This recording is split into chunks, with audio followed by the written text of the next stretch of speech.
Emotional intelligence, or EQ, is a secret weapon of great leaders. It's not just about being smart. It's about being emotionally aware and using that awareness to build stronger teams and achieve better results. Today, we'll unpack EQ, why it's critical for leaders, and practical steps to develop this essential skill. That's right, it is a skill, so we can get better at it. So whether it's managing a team, leading a project, or navigating tough conversations, EQ can be your most significant advantage. So let's dive in. First off, what is EQ, or emotional intelligence? Well, it is the ability to recognize, understand, and manage one's own emotions and influence and process the emotions of others. See, it's about being intentional about how one responds, communicates, and most importantly, leads. Let's dive into the 4 pillars of EQ. First one is self-recognition. Understanding your emotions, triggers, strengths, and areas for improvement is a pillar of self-recognition that helps you remain aware of how your emotions affect your decisions and actions. Second pillar is self-management. That is controlling emotional reactions, staying calm under pressure, and adapting to changing circumstances without losing focus. Third is social recognition. This is recognizing and interpreting the emotions of others.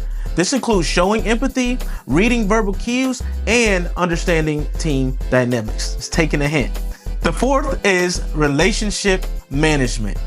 Building and maintaining healthy relationships through trust, influence, and collaboration. Effective leaders navigate conflicts and inspire teamwork well, and this is the component where that happens. So let's give a real life example. So consider a leader who's staying calm during a crisis. They reassure their team and they provide clear direction. And after that, they're able to resolve the issue clear-minded and with focus. That's EQ in action. So why is it critical for leaders? Well, you just heard about that scenario. It boosts team morale and trust, and teams feel valued when their emotions are acknowledged, leading to stronger bonds and greater engagement. So an example would be a manager who regularly checks in on their team members' well-being to foster a culture of care and support. But you have to be genuine when you do it. Another thing is improving communication and conflict resolution. So leaders with high emotional intelligence, they listen actively and they're able to validate emotions and address conflicts before they escalate. So say you're resolving a disagreement. So you're going to resolve that disagreement as a high EQ leader by focusing on understanding the perspectives of both or all parties rather than assigning blame. The third reason it's important is because it drives better decision making under pressure. Emotional regulation prevents snap judgment and promotes thoughtful decisions. No matter what we think, we're all emotional beings. So an example would be a leader who's faced with budget cuts who remains composed, they evaluate their options, and they communicate the plan transparently to all stakeholders, including if some employees are being laid off. So how do you develop these skills? This is the important part. I mentioned this is skill. Number one, we have to practice actively listening. We have to give full attention to conversations without interrupting.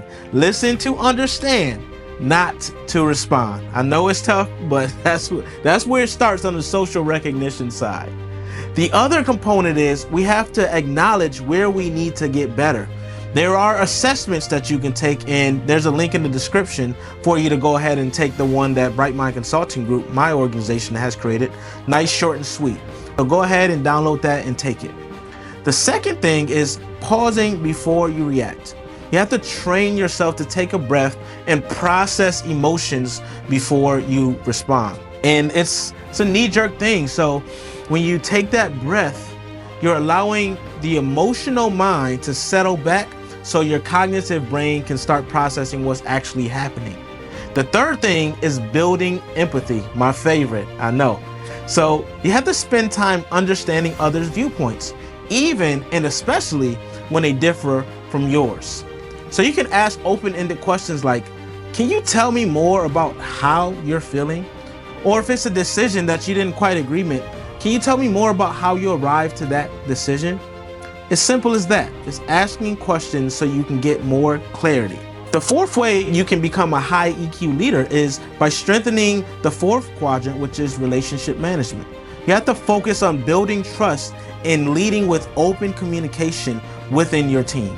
For example, if you're facilitating team building activities to strengthen collaboration and relationships, you want to take into account all communication styles that may be within your team.